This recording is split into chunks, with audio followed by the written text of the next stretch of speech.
everybody. Michael Falato here again from Full Throttle, Falato Leads and GTM Full Throttle. This is Full Throttle Leaders Podcast, and we got Luis Brito, who is a CRO and has a storied background of how many years is it, Luis? Around 30? 30. Yeah. Tell us kind of what grabbed your attention to want to come on the podcast today, and a little bit about your journey to get to CRO. Yeah. So thank you. Thank you for having me, Michael. It's very, very happy to be here. My journey started, around 30 years ago. I'm from Portugal originally, and I've been leading companies across Europe, Asia, Latin America, and North America. Started a long time ago at Vodafone in Portugal, where I was involved in marketing in the beginning, then some channel leadership. Then I became product manager. Then I led a product management team. I ended up relocating to Japan with Vodafone. Then in Japan, I moved to PTC, Boston-based company where I live now.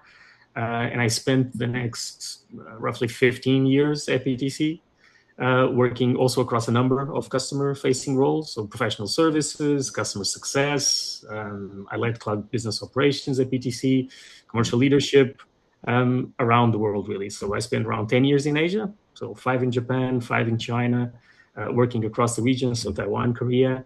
Then I moved to the Americas, first in Latin America, working in Brazil, running the Latin America business with PTC.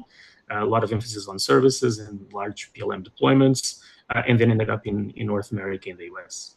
So tell us Mhm. about a tip or tactic or strategy that you learned over the last year that is either AI driven, services, intelligence, BI, or just complete strategy and operations that you've learned that you're like, this worked really well, or this did not work very well. So I want to kind of educate your audience. Yeah, so I think it's not one single strategy for me. I think my perspective from working across all these different customer facing functions.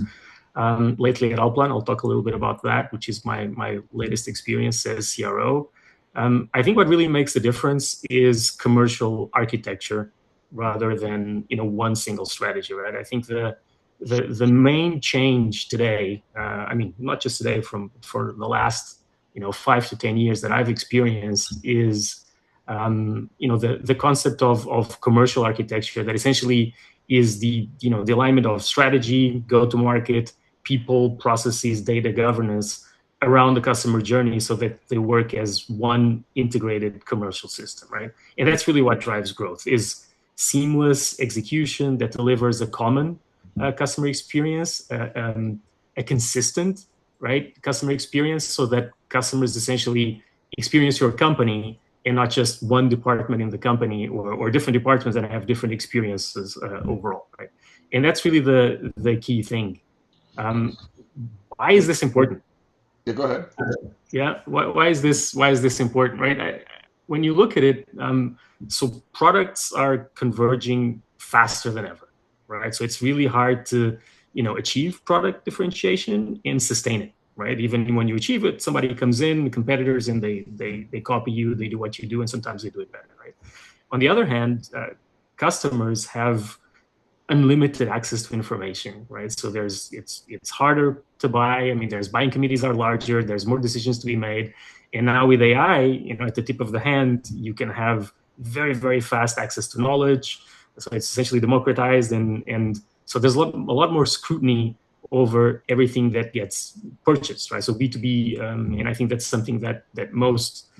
most people in the industry see is decisions are taking longer. People take longer to make decisions because they have all these committees vetting things and they have much more knowledge and it's harder to make decisions. So competitive advantage really is moving from products, individual products, to the quality of execution across the customer lifecycle, right? So customers really experience the way they interact with the company, and some companies are really good at doing this. I mean, And what prime size, example.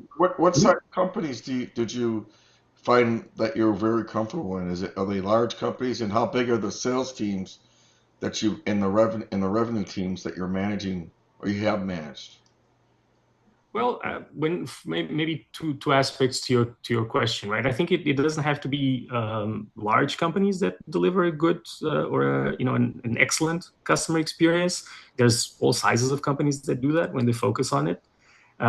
My specific experience at Alplan, for example, I'll take that, where I was the CRO for the last 2.5 years, and first with an MHA group.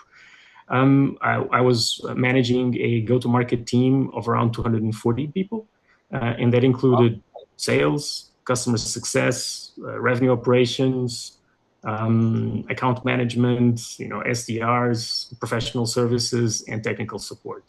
Were you finding that SDRs are going away and AI was kind of or go-to-market strategists were kind of fitting the bill, or did you feel like SDRs are still kind of a needed solution for companies?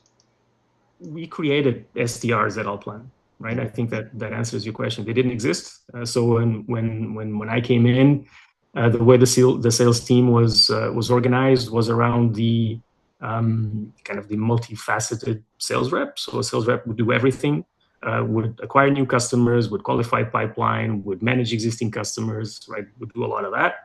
And we did two things, right? We created an SDR team to go to build pipeline, qualify pipeline, and take that away from sales so that they could focus on driving the deals forward and closing.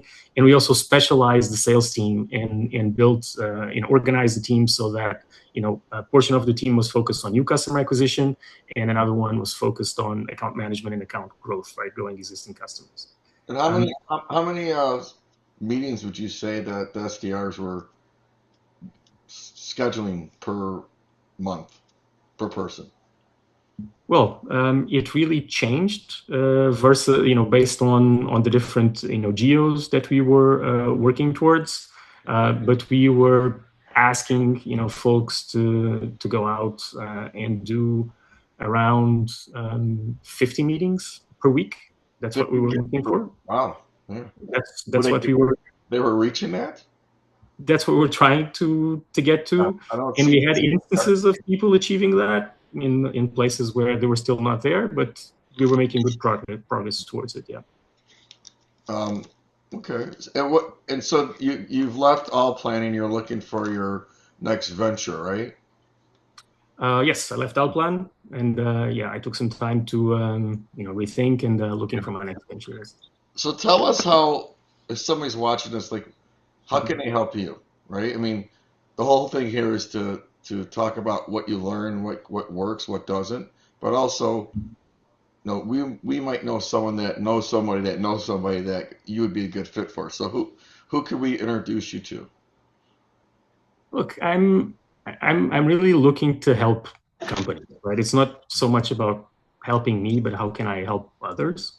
And I think what I bring to the table is years of experience, across the world, really having first line experience in managing pretty much all the different customer facing elements and functions in a company. And I think most importantly is experience in aligning them all together to drive growth, right? Through this commercial alignment and building a revenue engine that really drives that consistently and sustainably across the board, right?